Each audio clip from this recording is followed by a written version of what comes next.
Demeure béni, frère Bossé. Alléluia. Pour ce sujet de prière que tu as partagé avec nous. Et je pense que l'exhortation que j'ai ce soir, tu l'as déjà déroulée. On ne sait pas parler, mais le Seigneur a permis à ce que toi et moi, nous soyons dans le même esprit. Parce que notre esprit est uni à l'esprit de Dieu dans un lien d'amour.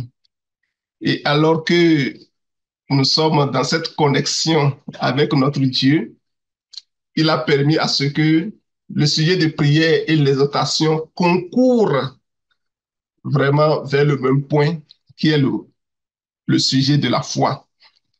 Et les versets que j'ai prévu partager avec nous ce soir ont été abordés à travers donc le sujet de prière. Néanmoins, le Seigneur est fidèle et nous allons le regarder, ce sujet-là, sous d'autres angles, toujours dans un seul but, dans un seul objectif, que nous puissions vivre la résurrection dans tous ses aspects au nom puissant de Jésus-Christ de Nazareth. Et le titre de l'exhortation que j'avais identifié pour ce soir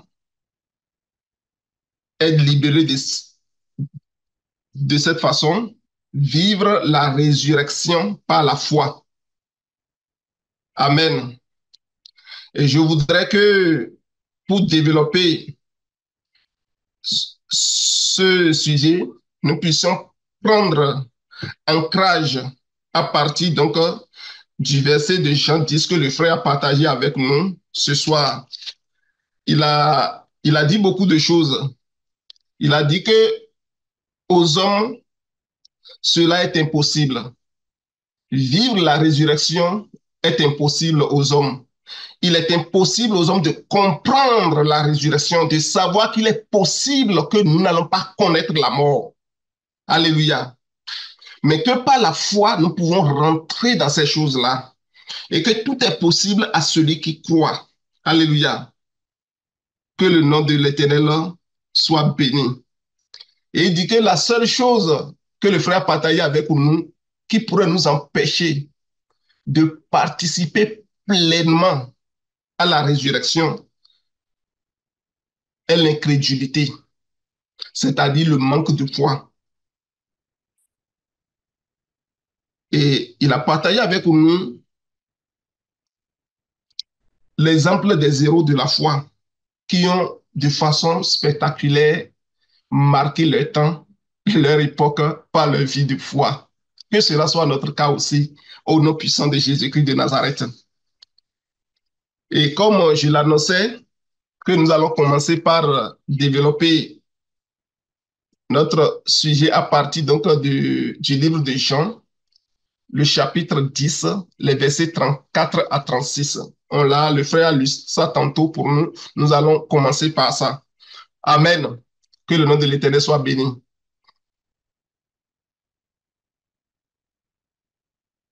Jean chapitre 4, Jean chapitre 10, verset 34 à 36. Il dit, Jésus leur répondit, n'est-il pas écrit dans votre loi? J'ai dit, vous êtes des dieux. Si elle a appelé Dieu ceux à qui la parole de Dieu a été adressée, et si l'écriture ne peut être anéantie, celui que le Père a sanctifié et envoyé dans le monde, vous lui dites, tu blasphèmes. Et cela parce qu'il Et cela parce que j'ai dit, je suis le Fils de Dieu. Amen. Le frère, en développant ou en apportant des explications par rapport à ce verset tout à l'heure, dit que parce que nous sommes Dieu, la parole de Dieu nous est adressée.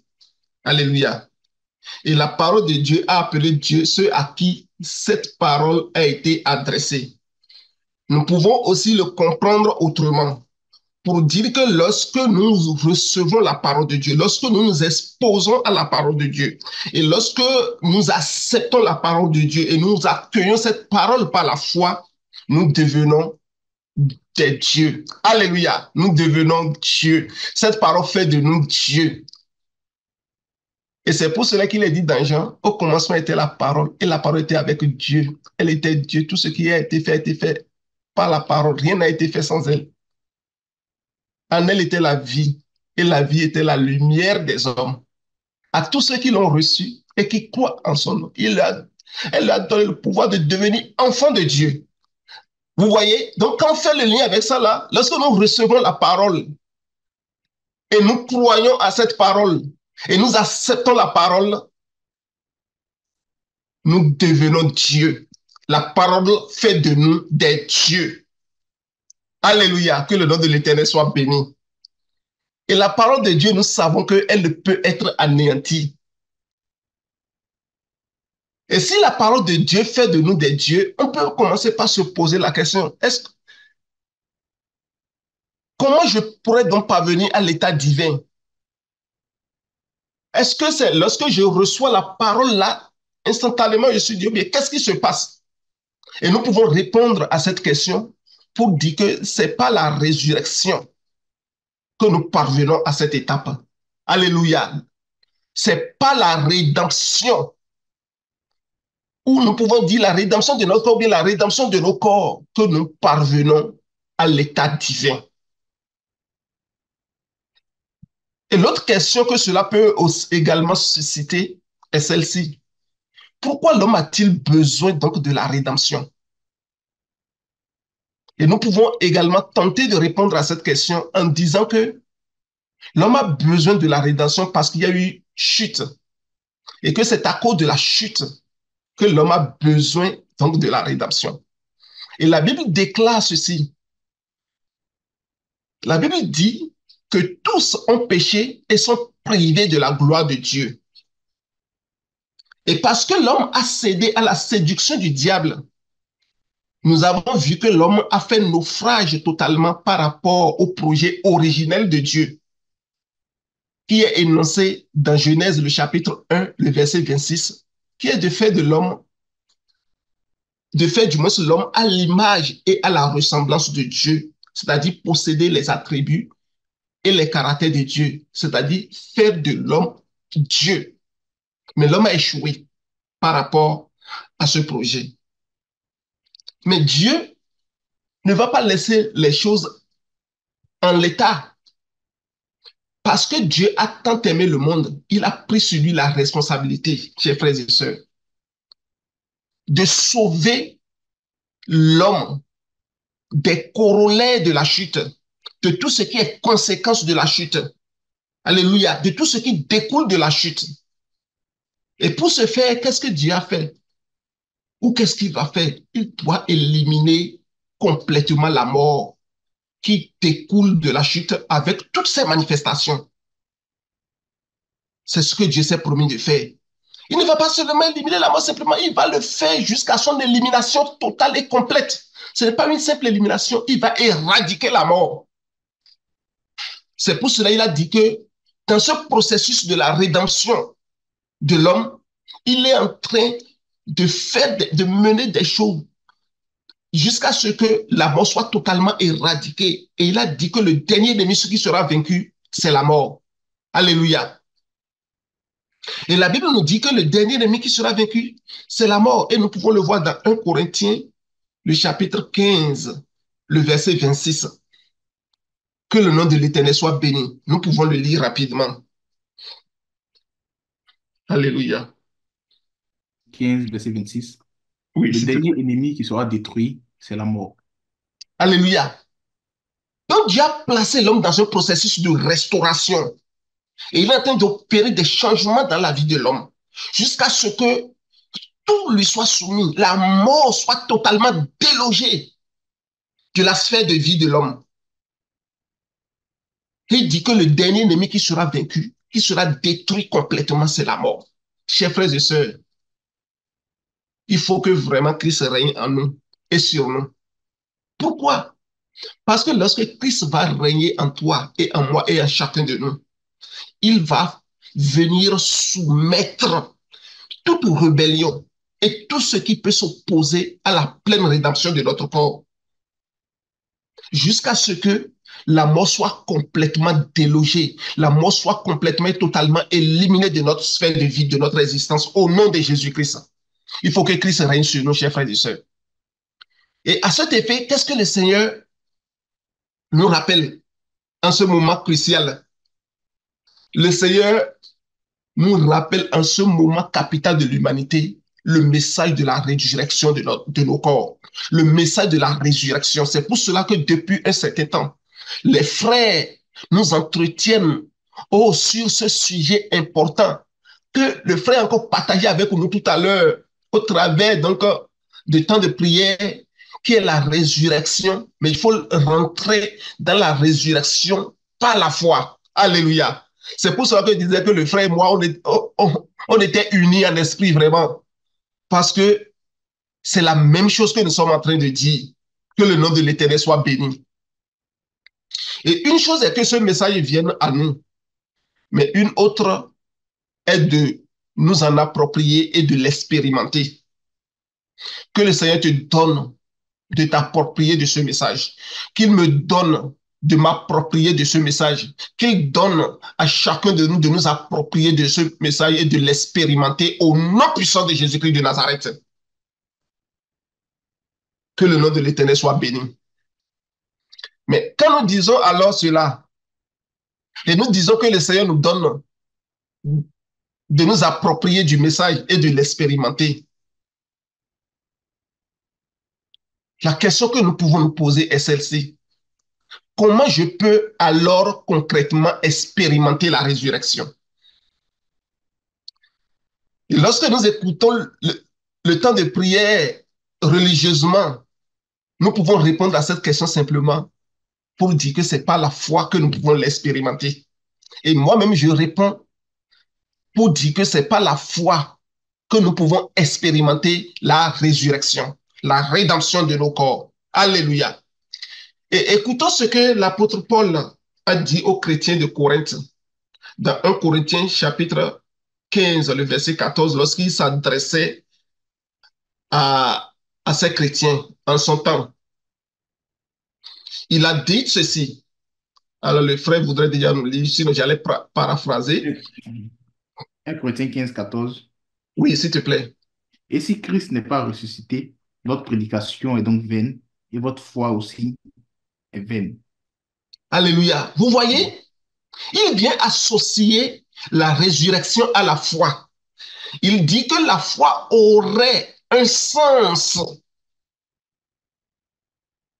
lorsqu'il y a une résurrection et que s'il n'y avait pas résurrection de Christ, la foi serait totalement vidée de sa puissance et la prédication, c'est-à-dire la parole de la foi que nous prononçons aussi. Alléluia. C'est pour cela que le frère disait tout à l'heure que Noé était prédicateur de la justice, ce qui veut dire que Noé était prédicateur de la foi. Alléluia. Donc nous comprenons par là que pour expérimenter la résurrection, nous devons accueillir ce message avec foi. C'est la foi qui va nous faire rentrer là-dedans. C'est la foi qui va nous faire expérimenter la résurrection. Alléluia. Et parlant de la foi qui va nous faire expérimenter le plein salut, la pleine rédemption, là, nous allons prendre un exemple. Un exemple dans 2 Rois, le chapitre 7, les versets 3 à 20, mais on ne va pas le lire, on va essayer de paraphraser, où le peuple de Dieu a été pris en état de siège. Alléluia. Et le siège a duré au point où le peuple était affamé. La famine a commencé par sévir complètement. Mais le Seigneur a libéré sa parole. La parole du salut. La parole de la délivrance. Le Seigneur a libéré cette parole par le biais donc de son messager, de son prophète Élisée, pour dire que cette famine-là, à partir de demain, elle va cesser. Mais le garde du roi d'Israël n'a pas cru à cette parole. Qu'est-ce qu'il a, il a trouvé à répondre alors que le prophète Élisée a parlé? Il a dit que même si le Seigneur ouvrait les écluses des cieux, ce que tu as dit que la farine va coûter moins cher là, à ce prix-là, ça ne pourrait pas arriver. Ça veut dire qu'il a fermé son cœur à la parole de la délivrance que vient de libérer. Alléluia. Nous savons que la famine travaille pour la mort. Et le Seigneur a dit que je vais renverser la famine.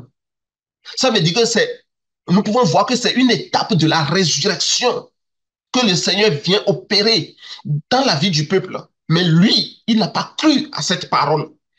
Et parce qu'il n'a pas cru à cette parole, il n'a pas pu profiter, alléluia, des bienfaits de cette parole. La Bible nous dit que le lendemain, effectivement,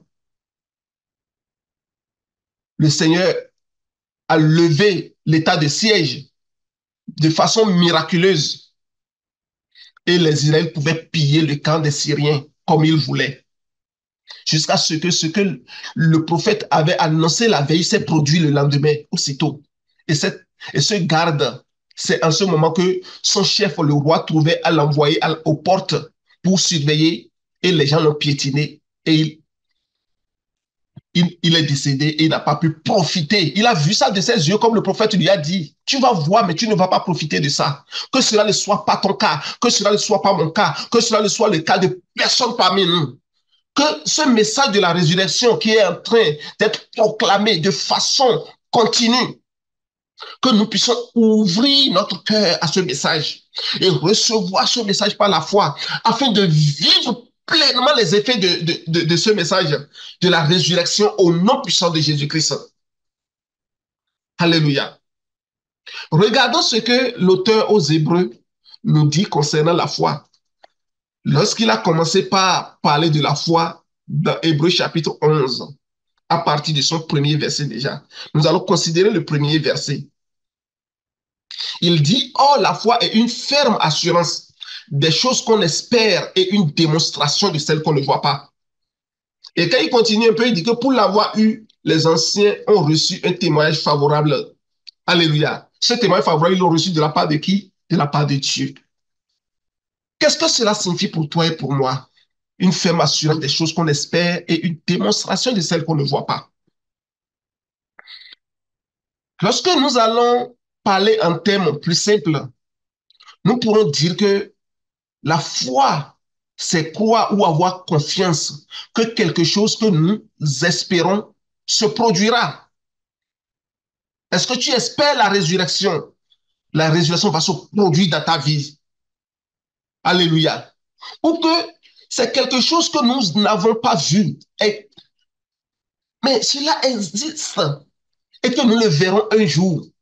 Donc, qu'est-ce que Dieu te dit aujourd'hui et que tu n'as pas vu, mais qui existe? Mais tu crois que cela existe, que tu vas le voir, la résurrection. Alléluia. Et c'est ça les choses que nous espérons. Parce que la question, c'est de se dire, quelles sont les choses que nous espérons? Mais regardons un peu pour venir répondre vraiment concrètement, pour mieux étayer ce point. Nous allons considérer 1 Corinthiens, le chapitre 2, le verset 9. Suivez-moi attentivement et soyez patients avec moi ce soir, parce que nous bénissons vraiment le Seigneur qui a commencé vraiment par préparer notre cœur avec le temps de prière. Et ça vient nous confirmer que c'est ce que le Seigneur veut que nous puissions partager ce soir, que nous sommes en train de partager et nous bénissons le nom du Seigneur. 1 Oui, mon Corinthiens frère, 1 2, Corinthiens verset chapitre 9. 2, verset 9. Oui. Mais comme il est écrit, ce sont des choses que l'œil n'a point vues et que l'oreille n'a point entendues et qui ne sont point montées au cœur de l'homme, des choses que Dieu a préparées pour ceux qui l'aiment. Alléluia. Amen. Donc, quand nous allons poser la question de savoir, mais quelles sont les choses que nous espérons, nous pouvons répondre que c'est des choses que l'œil humain ne peut voir et n'a même pas encore vu. C'est des choses que l'oreille de l'homme n'a pas encore entendues. C'est des choses qui ne sont même pas encore montées au cœur de l'homme. L'homme ne peut même pas encore penser à ça. Parce que le cœur de l'homme ne peut pas saisir Si c'est le cœur de l'homme, les réalités de Dieu, à moins que Dieu il fasse grâce à celui-là. C'est pour cela que lorsque le Seigneur a posé la question, Pierre a répondu pour dire que tu es le Christ, le Fils de Dieu vivant. Il a dit, le Seigneur lui a dit, Jésus lui a dit, Pierre, cette réponse que tu as donnée là, ça ne peut pas venir d'un homme. Impossible que ce soit le cœur de l'homme, du cœur de l'homme que cela monte.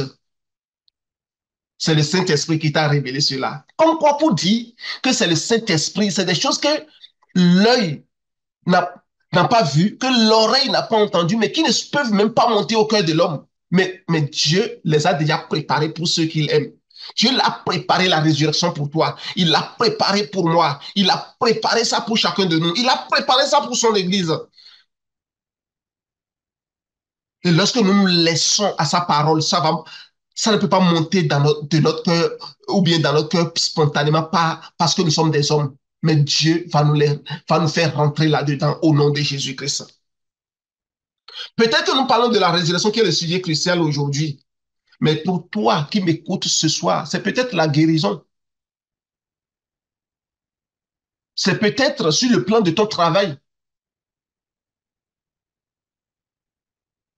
que le Seigneur vient faire l'œuvre de la résurrection. Est-ce que c'est ça? Même si ces choses sont importantes et nous pouvons même dire très légitimes, nous savons que l'œil a déjà vu la guérison. Nous savons que l'œil a déjà vu que quelqu'un avait manqué d'emploi et il a trouvé d'emploi par la suite.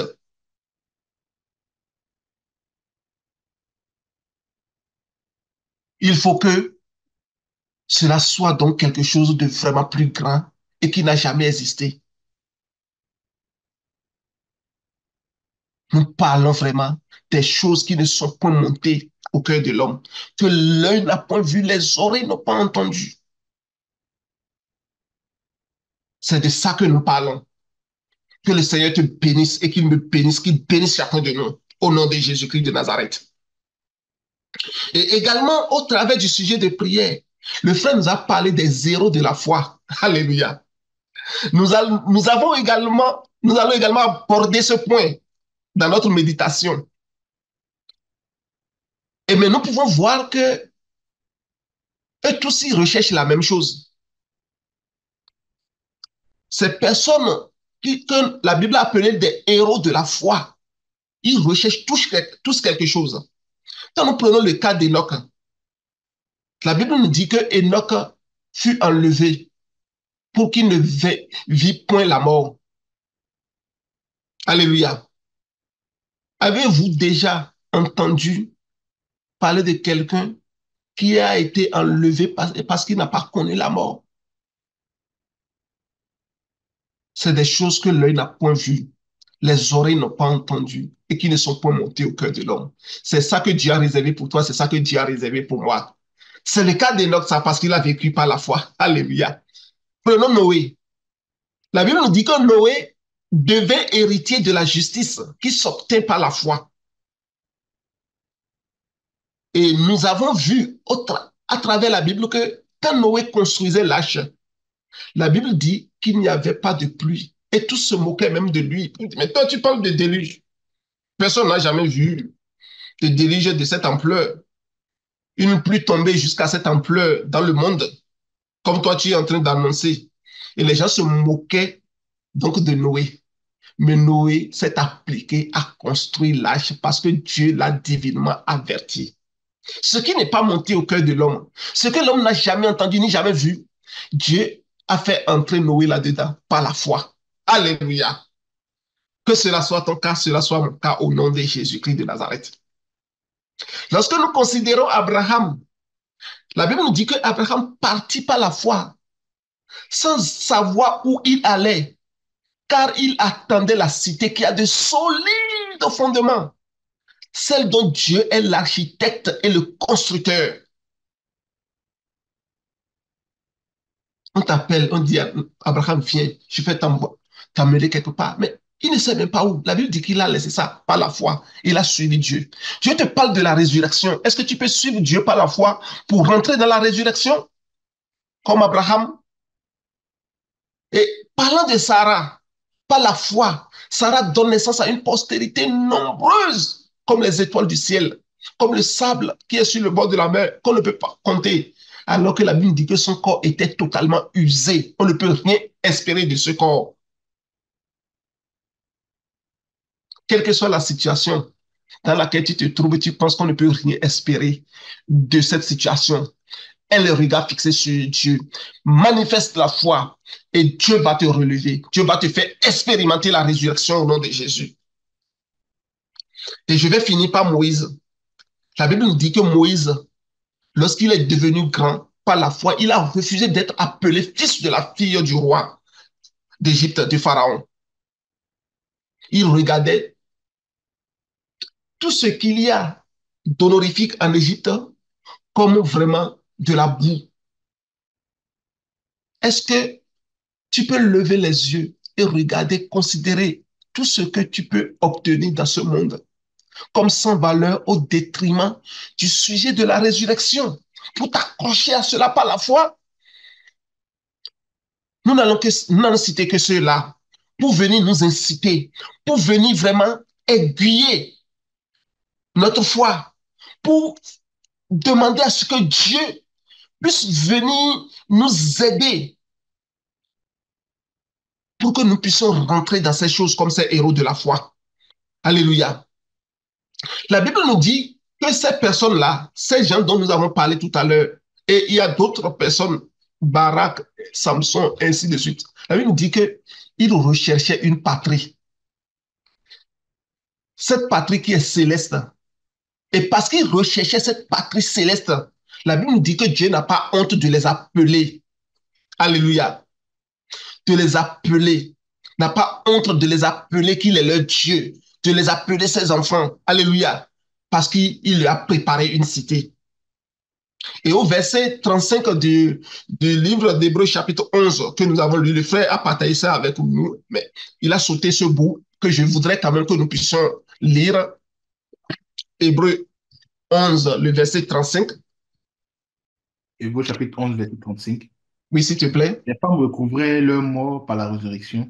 D'autres furent livrés au tourment, n'acceptant point de délivrance afin d'obtenir une meilleure résurrection. D'autres, Alléluia. Donc, il Amen. y a des gens qui ont les regards fixés sur une meilleure résurrection.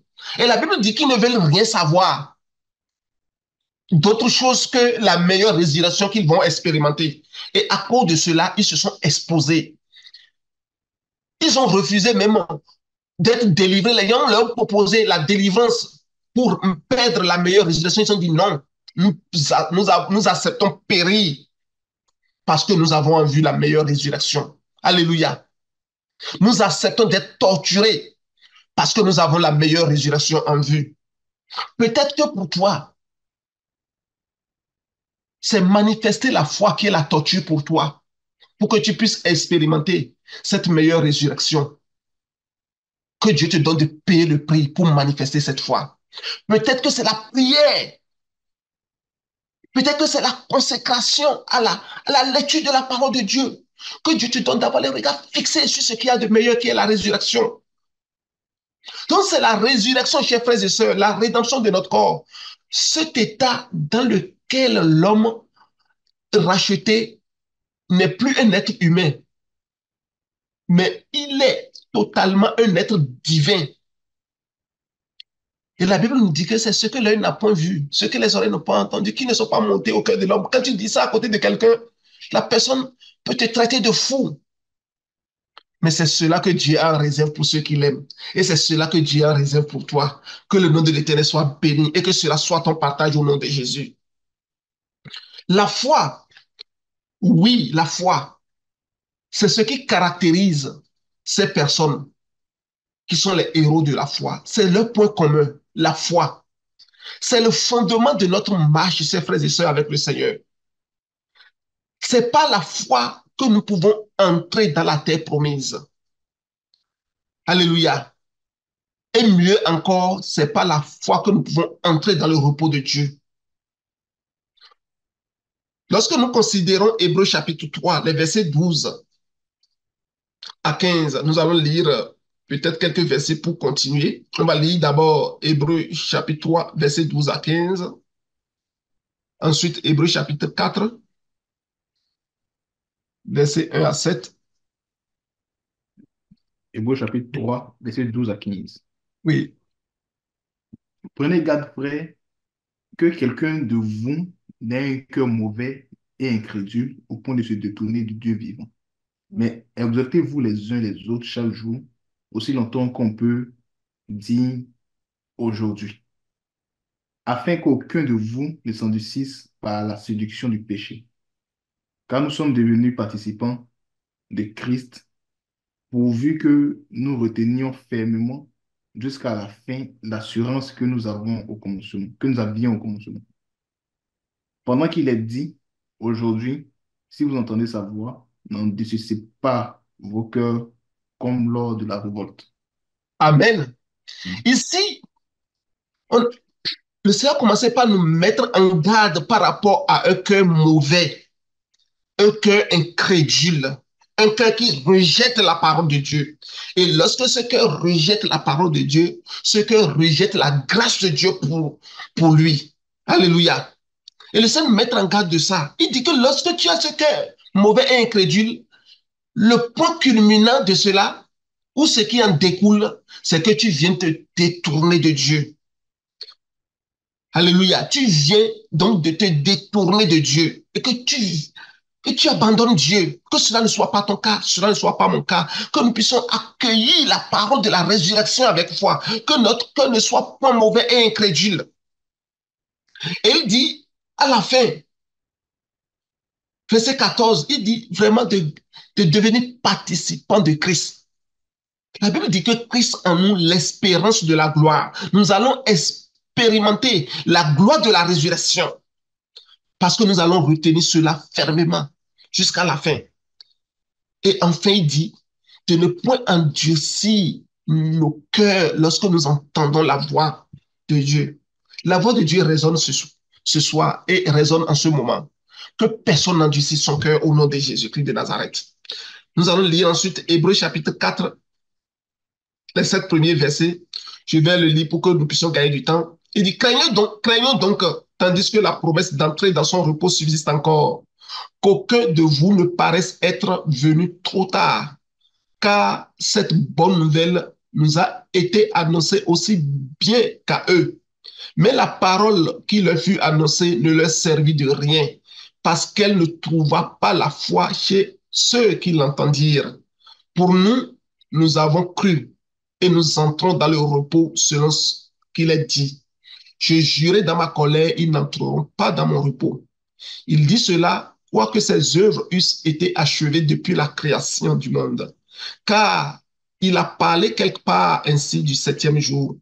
Et Dieu se reposa de toutes ses œuvres le septième jour. Et ici encore, ils n'entreront pas dans mon repos. Or, puisqu'il est encore réservé à quelques-uns d'y entrer, et que ceux à qui d'abord la promesse a été faite n'y sont pas entrés à cause de leur désobéissance, Dieu fixe de nouveau un jour, aujourd'hui, en disant dans David, si longtemps après, comme il est dit plus haut, aujourd'hui, si vous entendez sa voix, n'endurcissez pas vos cœurs. Alléluia. La Bible nous dit ici que la parole qui a été adressée à ces gens n'a pas reçu la foi qu'elle mérite. Que nous puissions recevoir la parole de la foi avec foi ce soir, avec foi en ce moment, au nom puissant de Jésus-Christ. Alléluia. Et lorsque nous continuons toujours dans ce chapitre 4 et nous allons dans les versets 11 et 13, il nous est dit là-bas, efforçons-nous d'entrer dans ce repos, parce qu'il y a un repos de Dieu dont nous avons parlé tout à l'heure, afin que personne ne tombe en donnant le même exemple de désobéissance. Car la parole de Dieu est vivante et efficace, plus tranchante qu'une épée quelconque à deux tranchants, pénétrante jusqu'à partager âme et esprit, jointure et moelle. Elle juge les sentiments et les pensées du cœur. Nulle créature n'est cachée devant lui, mais tout est à nu et à découvert au Dieu de celui à qui nous devons rendre compte. Alléluia. Chers frères et sœurs,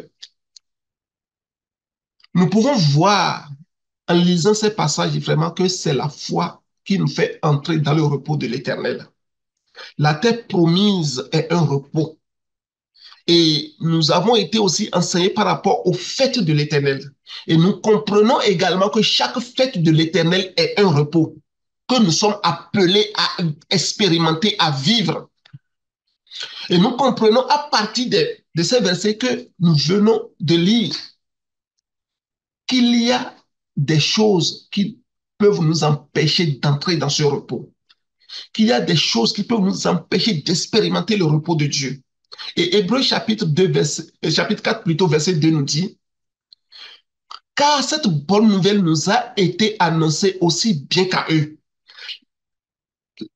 L'auteur des Hébreux dit que la bonne nouvelle qu'il a reçue là, ce n'est pas seulement lui qui l'a reçue, mais ceux qui ont refusé la parole, la bonne nouvelle leur a été également adressée. Mais il continue pour dire, mais la parole qui leur fut annoncée ne leur servit de rien, parce qu'elle ne trouva pas de la foi chez ceux qui l'ont entendue. Vous voyez? Donc c'est la même parole qu'il a reçue, c'est cette même parole que les autres ont reçue. Mais la parole n'a été pour ces personnes d'aucune utilité à cause de manque de foi. Donc, pourquoi entendre alors la parole, c'est-à-dire la semence de vie qui est porteuse même de la vie éternelle, de la vie divine? Comme nous avons commencé par lire dans Jean 10, pour dire que Dieu a appelé ces personnes, ceux à qui la parole s'adresse, des dieux. Pourquoi la parole n'a pas trouvé foi chez ces personnes qui entendent la parole ou qui l'ont entendue? La Bible nous parle du cœur mauvais et incrédule. Le cœur qui est mauvais et incrédule, qui refuse de croire à la parole, qui se ferme à la parole de Dieu. Que cela ne soit point ton cas, c'est un obstacle.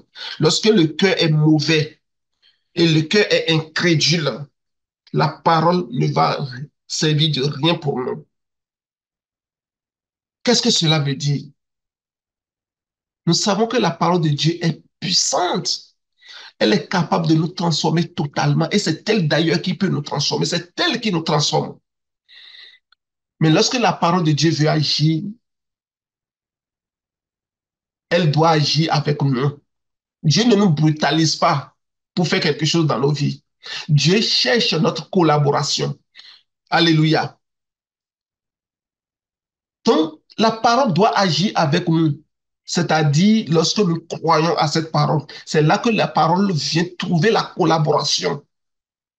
Dieu vient trouver la collaboration. Lorsque nous acceptons la parole, nous recevons la parole avec foi. Et cette parole se met en branle. La vie qui est dans cette parole se met en branle. L'esprit qui est libéré au travers de cette parole vient impacter la vie de la personne qui l'a reçue. Et pour bien illustrer ce bout-là, regardons ce qui s'est passé dans Ézéchiel, le chapitre 37. Nous connaissons tous cette histoire des ossements desséchés. Alléluia. Et devant les ossements desséchés de la maison d'Israël, le Seigneur nous montre vraiment la méthode avec laquelle il travaille. Il y a une méthode que Dieu utilise pour faire des choses, pour appeler à l'existence ce qui n'existe pas. Et il nous a révélé dans ce bout également, dans plusieurs autres passages, mais c'est ce bout que nous voulons utiliser ce soir pour illustrer la chose. Et nous comprenons la volonté de Dieu d'animer ces eaux. Lorsque nous lisons Ézéchiel chapitre 37, Alléluia, de les faire revivre, Dieu voudrait les faire revivre. Et le Seigneur pouvait le faire de lui-même sans le secours de personne. Il n'a besoin d'aide de personne pour faire les choses. Mais il veut nous montrer la méthode avec laquelle il fonctionne, il travaille. Il nous montre ce qu'il faut faire pour voir ce que nous espérons. Qu'est-ce que tu espères? Qu'est-ce que tu veux expérimenter? Le Seigneur veut te montrer la méthode. Et la situation était une situation de mort totale dans Ézéchiel 37. Les ossements desséchés. Les ossements qui font également état de l'espérance, qui sont brisés, qu'on pouvait dire notre espérance est totalement perdu, est totalement brisé. Mais alors que nous prophétisons, nous pouvons voir le renversement total de la situation. Alléluia, de mort. Alors que nous ouvrons notre bouche pour déclarer la parole de Dieu, non pas notre propre parole, mais celle de Dieu, qui est puissante pour appeler à l'existence ce qui n'existe pas, la mort sera totalement engloutie. Parce que la Bible nous dit que cet ennemi qui est la mort, Dieu est en train d'œuvrer jusqu'à ce qu'elle soit la mort. Quand il dit elle, là, comprenez que c'est la mort et non ennemi. Elle soit totalement engloutie. Alléluia. Que le Seigneur nous aide. Et alors que nous ouvrons la bouche pour déclarer la parole, Dieu va le faire pour nous. Et c'est ce qui s'est passé dans Ézéchiel, le chapitre 37, parlant des ossements desséchés. Parce que Dieu a dit à Ézéchiel de parler. Frère, comme le dit l'Écriture ou les Écritures, la Bible dit j'ai cru. C'est pourquoi j'ai parlé. Si tu ne crois pas, tu ne peux pas parler. Tu ne peux pas ouvrir ta bouche et parler. Et c'est celui qui croit dans la parole de Dieu, qui ouvre la bouche et qui répète ce que Dieu a dit, qui prophétise la parole de Dieu. J'ai cru, c'est pourquoi j'ai parlé. Nous aussi, nous avons cru. Et c'est pour cela que nous parlons. Alléluia. J'ai cru, c'est pour ça que j'ai parlé. Et nous aussi, nous avons cru. C'est pour ça que nous parlons. Oh, que le Seigneur nous donne de croire et de parler, de prophétiser au nom de Jésus-Christ. Et si Ézéchiel a parlé, c'est parce qu'il a cru. Si devant ces ossements desséchés, Ézéchiel s'est mis à parler, le Seigneur dit prophétise. Et Ézéchiel a mis à parler, à prophétiser. C'est parce qu'il a cru. Parce que lorsque le Seigneur lui a posé la question de savoir, Ézéchiel, est-ce que ces ossements pourraient-ils revivre? Il a dit, Seigneur Dieu, toi seul tu le sais. Et effectivement, c'est le Seigneur seul qui peut le faire. Ézéchiel ne pouvait rien. Mais le Seigneur lui a montré sa méthode. Ézéchiel est rentré dans la méthode de Dieu et cela a fonctionné. Que le Seigneur nous aide à croire afin de parler, afin de faire des déclarations puissantes au nom puissant de Jésus-Christ de Nazareth. Donc la proclamation que le Seigneur est en train de faire maintenant, chers frères et sœurs, parlant de la résurrection de notre corps, constitue un repos dans lequel nous allons entrer si nous la saisissons dans les termes dans lesquels elles sont proclamées. Nous allons entrer dans ce repos lorsque nous saisissons vraiment cette proclamation dans les termes dans lesquels elle vient à nous, dans lesquels le Seigneur envoie cette proclamation à nous. Nous comprenons que c'est la foi qui nous fait entrer là-dedans. Alléluia. Et nous avons aussi compris que la foi vient de ce qu'on entend et ce que nous entendons vient de la parole de Dieu. La foi vient de ce qu'on entend et ce qu'on entend vient de la parole de Dieu. Que cette proclamation que tu entends ces derniers temps produise la foi chez toi, produise la foi en toi, produise la foi en moi parce que nous sommes convaincus que la parole de Dieu nous donne la foi. Et nous manifestons la foi en cette parole parce qu'elle est puissante en elle-même pour nous donner la foi au nom de Jésus. Et nous avons entendu la parole. Et je prie qu'elle trouve la foi en nous afin de nous pousser à déclarer cela dans nos vies.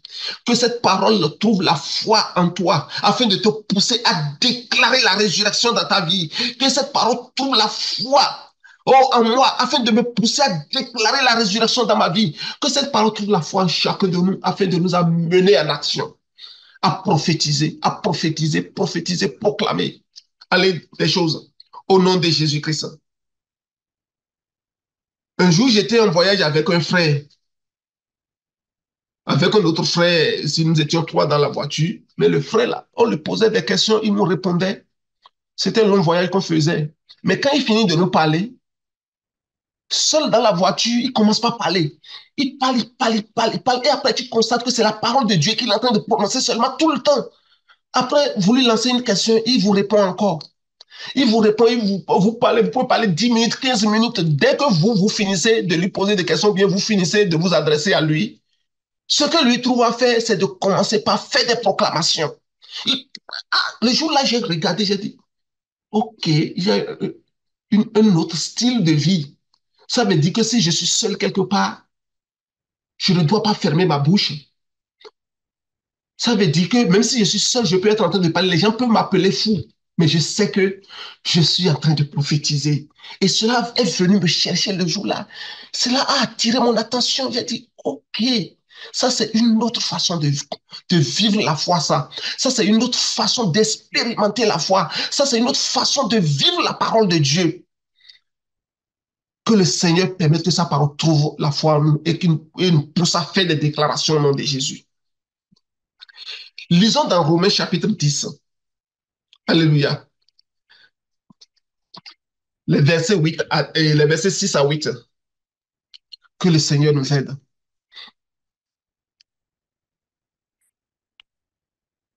Alléluia. Nous pouvons lire jusqu'au verset 21 à la maison.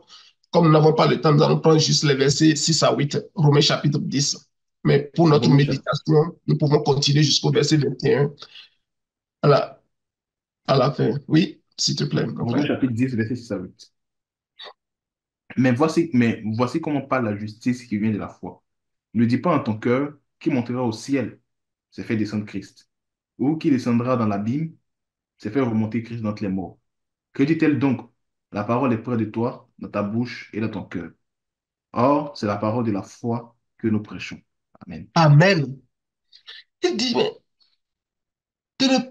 la parole, comment parle la justice qui vient de la foi? Il dit, ne dis pas dans ton cœur. En ton cœur, là, ne dis pas qui montera au ciel. Il dit, c'est d'enfer Christ. Qui ne peut plus revenir mourir encore une deuxième fois? Impossible. Il dit, que dit-elle donc? La parole est près de toi, dans ta bouche et dans ton cœur.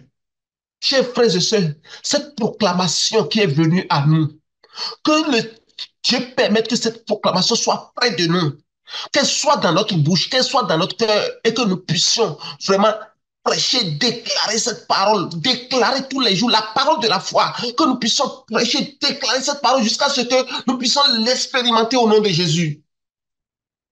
Donc nous ne devons pas dire, oh, j'aimerais que le Seigneur vienne sur terre pour me convaincre. Lui-même, il n'a qu'à venir me convaincre. Oh, les apôtres, je peux commencer par les apôtres, ils étaient chanceux. Ils ont été avec le Seigneur. Ah, c'est peut-être pour ça qu'ils ont cru. Ils ont été à ses côtés. Mais les gens ont été là pendant que le Seigneur était là, mais ils n'avaient pas cru. Et cette présence de Dieu est avec nous aujourd'hui. Et Dieu est avec nous par sa parole et par son esprit. Et c'est la même chose que si le Seigneur était là physiquement. Il a dit, il est préférable pour vous que je m'en aille. Parce que lorsque je m'en irai, je vous enverrai le consolateur, l'esprit de vérité. Il va vous conduire dans toute ma vérité. Il ne dira rien de lui-même. Mais c'est des choses qui sont de moi qu'il va prendre pour venir vous les dire. Donc le Seigneur est présent avec nous, chers frères et sœurs. Il est présent avec toi, il est présent avec son Église. C'est pour cela qu'à des moments précis, il vient pour nous orienter sur la voie, la conduite à tenir, sur la parole de la rédemption qu'il nous faut dans le moment pour que la transformation à laquelle il s'attend en ce moment précis s'opère jusqu'à ce que la mort soit engloutie. Que le nom de l'Éternel soit béni. Alléluia. Et l'Écriture continue de nous montrer comment on rentre dans les promesses de Dieu par la foi. Le passage que nous avons dit, nous avons lu tout à l'heure, dit que la parole est près de toi, dans ta bouche et dans ton cœur. Oh, c'est la parole de la foi que nous prêchons. Cette parole, elle est proche de nous, elle est avec nous, chers frères et sœurs. Et et pendant que nous avons cette parole avec nous, nous devons profiter de cela. Nous devons la saisir et expérimenter cette parole avant que cela ne soit trop tard pour nous. Et il ne sera jamais trop tard pour nous. Il ne sera jamais trop tard pour toi, il ne sera jamais trop tard pour moi, au nom de Jésus-Christ. Parce que nous allons saisir la parole, prendre la parole avec foi, accueillir la parole avec foi et expérimenter cette parole au nom de Jésus. Parce que cela ne dure pas éternellement. Et c'est ce que Proverbe chapitre 27, verset 24 nous dit. Quand nous regardons dans Proverbe le chapitre 27, le verset 24, Il est dit là-bas, car la richesse ne dure pas toujours, ni une couronne éternellement. Lorsqu'une fenêtre de grâce ouvre, chers frères et sœurs, cela ne dure pas éternellement, c'est pour un temps. Et cette fenêtre de grâce qui est ouverte, comme au temps de Noé, et les gens pendant 120 ans, ils se moquaient de Noé. Ils n'ont pas pu profiter de ça. La Bible nous dit que c'est seulement 8 personnes qui ont pu être sauvées. C'est un peu comme aujourd'hui maintenant. Tu es en train de parler, les gens vont dire, mais ah ben, c'est toi seul qui sais ce que tu dis. Regarde, regarde, regarde. Donc toi, tu vas dire que tout ce beau monde-là, les gens vont périr, tous ceux-là vont périr. Et que c'est juste une poignée de personnes que vous constituez, qui vous accrochez à la parole de Dieu, c'est vous qui serez sauvés. Vous pensez? Ce serait trop facile, ça, hein? Dieu, qui a tant aimé le monde, il ne peut pas faire ça. Dieu est tellement amour. Au temps de Noé, Dieu était amour aussi. Et l'amour de Dieu n'a jamais changé pour l'humanité. L'amour de Dieu demeure alors le même. Alléluia. Et ce qui fait la différence dans la vie de Noé et de la génération de Noé, c'était la foi. Et la même chose se répète aujourd'hui. Cette fenêtre de grâce qui est ouverte ne pourra pas durer éternellement. Que nous en soyons conscients pour savoir que nous devons répondre à la parole de Dieu avec foi. Nous devons accepter la parole de Dieu parce que la Bible nous dit que la richesse ne dure pas toujours, ni une couronne éternellement. Alléluia. Que nous puissions comprendre ces vérités et vivre là-dedans pour être pleinement sauvés, pour connaître la pleine résurrection, la pleine rédemption de nos corps au nom de Jésus-Christ de Nazareth. Et continuons toujours dans la même lancée. Nous allons lire le passage de Luc chapitre 6, les versets 47 à 49. Et c'est le même passage qui se retrouve dans Matthieu chapitre 7, les versets 24 à 27. Et ces deux passages, lorsque nous les scrutons, nous les regardons attentivement, nous constatons que il nous parle de la maison bâtie sur le roc, qui est une maison avec fondation, avec fondement solide. Et l'autre qui est bâtie sur le sable, qui est une maison sans fondement. Celui qui a construit cette maison n'a eu aucun égard à ce qu'on appelle fondement. Et ces deux maisons, nous pouvons constater qu'elles font référence à deux types de chrétiens. Le premier est celui qui entend la parole de Dieu et la met en pratique. Et sa maison est comme celle bâtie sur le roc. Alléluia. Et le second chrétien, c'est celui qui entend la parole de Dieu, mais ne la met pas en pratique. C'est celui-là qui a bâti sa maison sur le sable sans fondement. Et le Seigneur s'attend à ce que nous mettions sa parole en pratique afin d'avoir des fondements solides, chers frères et sœurs, en ces temps de la fin. En ces temps où nous vivons, nous devons nous comporter comme le premier chrétien. Celui qui a entendu la parole et qui a mis la parole en pratique et qui a donné une fondation à sa maison. Pas n'importe quelle fondation, mais une fondation solide, un fondement solide. La maison bâtie sur le roc. Que cela soit notre cas. Et lorsque nous revenons nous lisons du moins Hébreux et Romains, chapitre 10, les versets 10 à 11, nous allons venir mettre cela en relation avec le passage de Luc, chapitre 6, 47 à 49 et Matthieu, chapitre 7, 24 à 27 pour sortir quelques vérités de la parole de Dieu. Romains, chapitre 10, verset 10 à 11, s'il te plaît. Romains chapitre 10, verset 10 à 11. Car c'est en croyant du cœur qu'on parvient à la justice, et c'est en confessant de la bouche qu'on parvient au salut, selon ce que dit l'Écriture, quiconque croit en lui ne sera point confus. Amen. Alléluia. En croyant du cœur, on parvient à la justice, et en confessant de la bouche, on parvient au salut. Dit selon ce que l'Écriture a déclaré, quiconque croit en lui ne sera point confus. Ce passage nous parle du cœur et de la bouche. Il faudrait que nous puissions noter ça quelque part. Donc, il fait référence au cœur et à la bouche. Il nous dit que quand on croit du cœur, on parvient au salut. Et par la confession de notre bouche, on est pleinement sauvé. Vous comprenez tout à l'heure pourquoi j'ai dit que le frère, quand on était dans la voiture, il ne faisait que parler, parler, parler, parler, parler. J'ai compris finalement qu'il y a un autre style de vie qui va nous amener au salut, qui va nous donner la pleine résurrection de nos corps. Alléluia. En confessant de la bouche, on parvient au salut. Et quand nous mettons ce passage de Romains 10 en parallèle, comme je l'annonçais tout à l'heure, avec le passage de Matthieu chapitre 7, verset 24 à 27 qui parle donc de la maison bâtie sur le roc et de la maison bâtie sur le sable, que nous voyons également dans Luc chapitre 6, les versets 47 à 49, nous constatons qu'ils ont en commun la parole, que on a mentionné la parole là-bas et on a mentionné également la parole ici. Alléluia. Mon frère, tu peux nous lire Matthieu chapitre 7, 24 à 27, ou bien si c'est Luc que tu as trouvé, chapitre 6, 47 à 49, pour que nous puissions faire la corrélation. Alléluia. Matthieu chapitre 7, verset 24. À 27. Ok. C'est pourquoi quiconque entend ces paroles que je dis et les met en pratique sera semblable à un homme prudent qui a bâti sa maison sur le roc. La pluie est tombée, les torrents sont venus, les vents ont soufflé et se sont jetés contre cette maison. Elle n'est point tombée parce qu'elle était fondée sur le roc. Mais quiconque entend ces paroles que je dis et ne les met pas en pratique sera semblable à un homme insensé qui a bâti sa maison sur le sable. La pluie est tombée, les torrents sont venus, les vents ont soufflé et ont battu cette maison. Elle est tombée et sa ruine a été grande. Amen. Amen. Que le Seigneur soit béni. Donc, on nous parle des personnes qui ont entendu la parole. Alléluia. Et ils se sont comportés différemment par rapport à cette parole qu'ils ont entendue.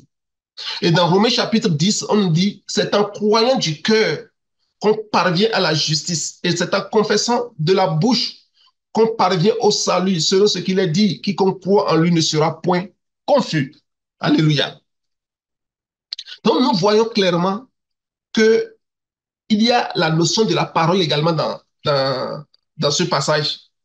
Et c'est notre rapport, notre relation que nous avons avec la mise en pratique de la parole qui nous permettra d'avoir des fondements solides et d'être sauvés par conséquent. Alléluia. Et Matthieu et Luc nous ont montré que c'est lorsque nous avons un solide fondement que nous sommes sauvés. Et il nous a dit dans ces deux passages que la maison qui est sauvée là, qui a résisté contre la pluie, contre les torrents et contre l'inondation, c'est la maison qui est bâtie sur le roc. Et nous savons ce que c'est Christ qui est ce roc-là. Alléluia. C'est la maison qui est bâtie sur le roc, qui est sauvée lorsque la pluie est venue, lorsque les torrents sont là et l'inondation s'est abattue sur elle.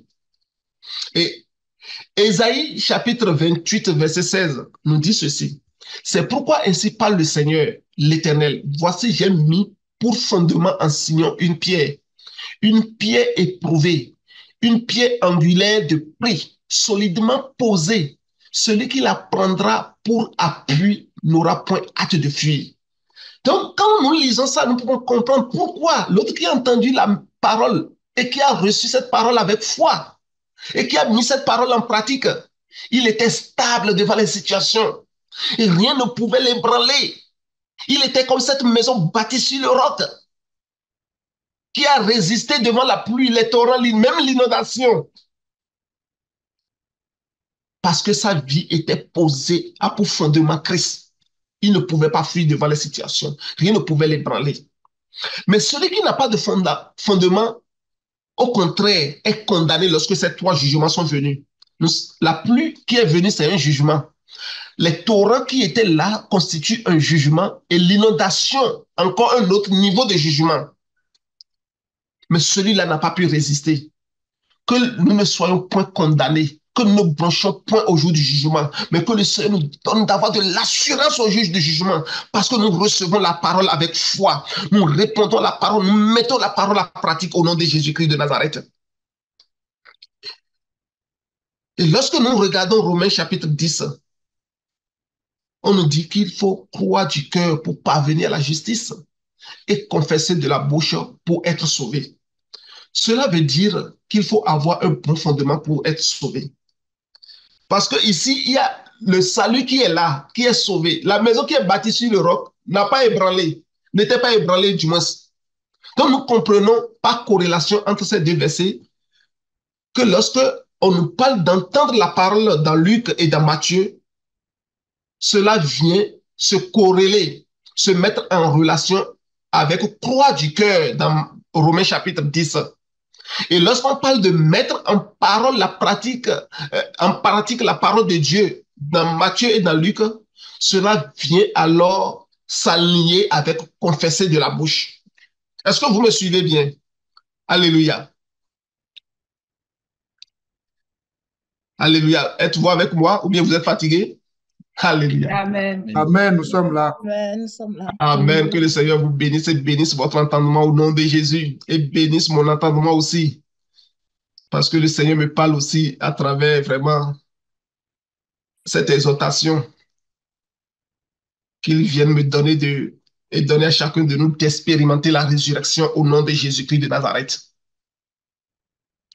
Donc, je disais tantôt que lorsque nous mettons le passage de Luc et Matthieu en relation avec le passage de Romains chapitre 10, que nous pouvons comprendre que entendre la parole de Dieu est alors synonyme de croire qui est dans Romains chapitre 10 et mettre en pratique cette parole alors constitue confesser de sa bouche qui est dans Romains chapitre 10. Donc, avoir de solides fondements conduit au salut. La maison qui était bâtie sur le roc, c'est elle qui a été sauvée. Mais qu'est-ce qui fait qu'on a de solides fondements? C'est parce qu'on entend la parole et qu'on la met en pratique. Matthieu et Luc nous ont dit. Alléluia.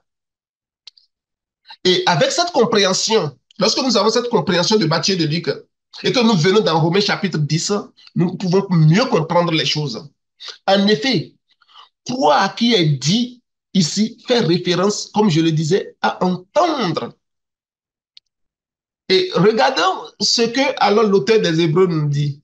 Il dit, et du moins ce que la Bible nous dit, il dit, et je voudrais paraphraser ce qui me vient en tête là, il dit, car la foi vient de ce qu'on entend, et ce qu'on entend vient de la parole de Dieu. Alléluia. La foi vient de ce qu'on entend, et ce qu'on entend vient de la parole de Dieu. Cependant, si je veux avoir de solides fondements et être sauvé, je ne peux pas m'arrêter là, entendre seulement la parole de Dieu. Parce que c'est la parole de Dieu qui vient me donner la foi. Mais lorsque j'ai la foi, est-ce que à cette parole, je m'arrête là? J'entends juste la parole de Dieu, je voudrais dire, est-ce que je m'arrête là? Non, je fais un pas de plus. Je dois ouvrir la bouche et déclarer ce que j'ai cru.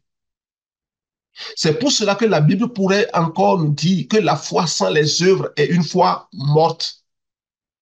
Est-ce que vous me suivez bien?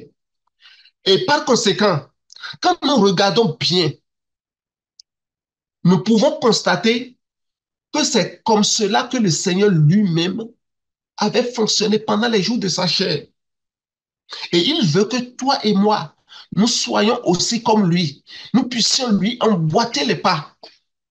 Et lorsque nous considérons la manière dont le Seigneur a créé le monde dans Genèse chapitre 1, nous pouvons mieux encore comprendre les choses. La Bible nous dit là-bas qu'il ne faisait rien que de parler et la chose arrive. Dans Genèse chapitre 1, le Seigneur dit que la lumière soit et la lumière arrive. Alléluia. Donc, il parle et la chose arrive. C'est comme cela qu'il a tout créé. C'est la manière dont le Seigneur amène les choses à l'existence. Il y a des choses que le Seigneur souhaite voir. S'il y a ces choses-là que le Seigneur souhaite voir, qu'est-ce qu'il fait? Il appelle la chose et la chose arrive. C'est comme ça il a toujours fonctionné. Pourquoi? Parce que le Seigneur sait que sa parole court avec vitesse. Jusqu'à son accomplissement, c'est ce que Psaume 147, verset 15 nous dit. La parole du Seigneur court avec vitesse et accomplit tous les desseins, toutes les volontés, tous les plans, tous les projets, oh, de Dieu. Et nous devons comprendre que chaque parole de Dieu est un agent spirituel de vie. C'est un agent de vie que le Seigneur envoie, spirituel de vie. Quand le Seigneur Jésus a dit dans Jean 6, le verset 63, que les paroles qu'il prononce sont esprit et vie. Donc, chaque parole de Dieu est un agent spirituel de vie de Dieu qui vient à nous pour communiquer la vie de Dieu, pour nous donner l'esprit de Dieu à travers de la foi. Nous avons la foi, l'esprit de Dieu, nous avons la vie de Dieu. Et nous ne pouvons plus être la même personne lorsque nous avons la vie de Dieu en nous.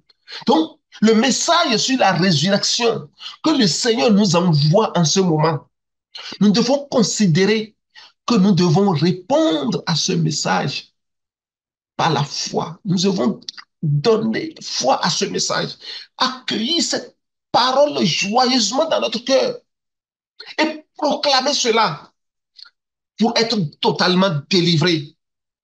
Donc nous voyons que dans Genèse, que lorsque le maître veut de la lumière, il dit, il appelle la lumière arrive.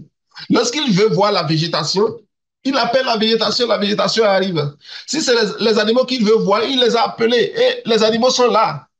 Tout ce que le maître voudrait voir, il les appelle et la chose arrive. Et si nous comprenons la méthode du maître, que devons-nous faire en tant que ses élèves? C'est faire la même chose que notre maître fait, c'est faire comme notre maître si nous voulons obtenir le même résultat que notre maître. La Bible nous dit que tout disciple accompli est comme son maître. Alléluia. Et nous devons suivre sa méthode. Nous devons ouvrir notre bouche et faire de continuelles déclarations basées sur les promesses de Dieu. Ouvrir notre bouche et faire de continuelles déclarations basées sur notre Dieu parce que nous appliquons la méthode du maître. Nous devons ouvrir notre bouche et faire de continuelles déclarations basées sur les promesses de Dieu, car ce sont les pensées agissantes de Dieu en notre faveur. Alléluia. Les promesses de Dieu sont les pensées agissantes de Dieu en notre faveur. Et Dieu a dit que ce qu'il est en train d'accomplir en ce moment, c'est la résurrection de nos corps qu'il est en train de faire. Il est alors dans cette phase présentement. C'est les pensées agissantes de Dieu en ta faveur en ce moment. Et tu dois ouvrir ta bouche et faire de continuelles déclarations basées sur cela. Alléluia. Alléluia. Et c'est ce que nous devons faire. Nous devons appliquer la méthode du maître. Et c'est ce que la Bible nous dit dans Luc chapitre 6, verset 40. Le disciple n'est pas plus grand que le maître, mais tout disciple accompli sera comme son maître. Que nous soyons comme notre maître. Alléluia. Que le Seigneur puisse permettre à ce que nous soyons comme lui, que nous puissions ouvrir notre cœur à la parole pour être comme notre maître au nom de Jésus-Christ de Nazareth. Et lorsque nous lisons dans Hébreux, que nous avons lu tout à l'heure, chapitre 11, verset 1, on dit, oh, la foi est une ferme assurance des choses qu'on espère et une démonstration de celles qu'on ne voit pas. Quelles sont les choses que nous espérons voir et qui ne sont pas encore? Nous devons les proclamer. Qu'est-ce que tu espères encore et que tu ne vois pas encore? Tu ne dois pas fermer ta bouche. Tu dois ouvrir ta bouche. Alors que tu crois la parole de Dieu, tu dois ouvrir ta bouche. Tu dois les déclarer continuellement avec conviction jusqu'à les voir se réaliser dans ta vie, jusqu'à les voir s'accomplir dans ta vie, dans ta maison, dans l'église de Dieu, au nom puissant de Jésus-Christ. Alléluia. Comme nous le disions plus tôt concernant Ézéchiel 37, le Seigneur a dit à Ézéchiel de prophétiser, donc de déclarer. Et pendant qu'il prophétisait, c'est-à-dire qu'il déclarait la parole de Dieu, il pouvait voir s'accomplir ce qu'il disait. Alléluia. Pendant que Ézéchiel parlait seulement, il pouvait voir, expérimenter ce qu'il disait. Et s'il voyait la chose s'accomplir, c'est merveilleux ça. C'est vraiment merveilleux. Le Seigneur montrait par là qu'il appelle l'homme à être partenaire avec lui dans cette œuvre de la rédemption, de la création. L'œuvre de la résurrection que le Seigneur est en train de faire aujourd'hui, chers frères et sœurs, le Seigneur veut que tu sois partenaire avec lui là-dedans. Et comment nous pouvons être partenaires? C'est recevoir cette parole avec foi et de la proclamer. Proclamer, faire de continuelles proclamations basées sur la parole de la foi. Alléluia. Cette puissance se trouve dans notre bouche, chers frères et sœurs. C'est la confession, c'est la déclaration de la foi qui constitue cette puissance-là. Et c'est pour cela que le Seigneur a dit dans Jean 3, le verset 8, Alléluia, que nous pouvons lire. Nous tirons vraiment vers la fin, hein, lentement et sûrement vers la fin. Alléluia. Jean 3, verset 8, qui dit ceci. Le, le vent souffle où il veut et tu entends le bruit, mais tu ne sais d'où il vient ni où il va. Il en est ainsi de tout homme qui est né de l'esprit. Alléluia. Cela veut dire que si nous sommes nés de l'esprit et que nous, nous sommes nés d'en haut, nous devons être comme du vent. Parce que c'est ce que la parole a dit. La parole a dit que le vent souffle où il veut. Et tu peux entendre le bruit du vent. Mais quand tu entends son bruit, tu ne sais même pas d'où est-ce que le vent vient vraiment. Où est-ce qu'il s'en va? Tu ne sais pas vraiment. Et il dit qu'il en est ainsi de tout homme qui est né de l'esprit. Les gens peuvent dire aujourd'hui, avec des systèmes technologiques, pour dire que le vent souffle du nord vers l'ouest, de l'est vers l'ouest, du nord au sud, du nord-est vers l'ouest-est, ainsi de suite, pour dire que voilà la direction du vent. Mais personne ne peut dire exactement d'où est-ce que le vent a pris sa source, d'où est-ce que le vent a quitté et où est-ce que le vent va achever sa course. Mais on entend quand même le bruit du vent, on sait que c'est le vent qui est en train de passer. Alléluia.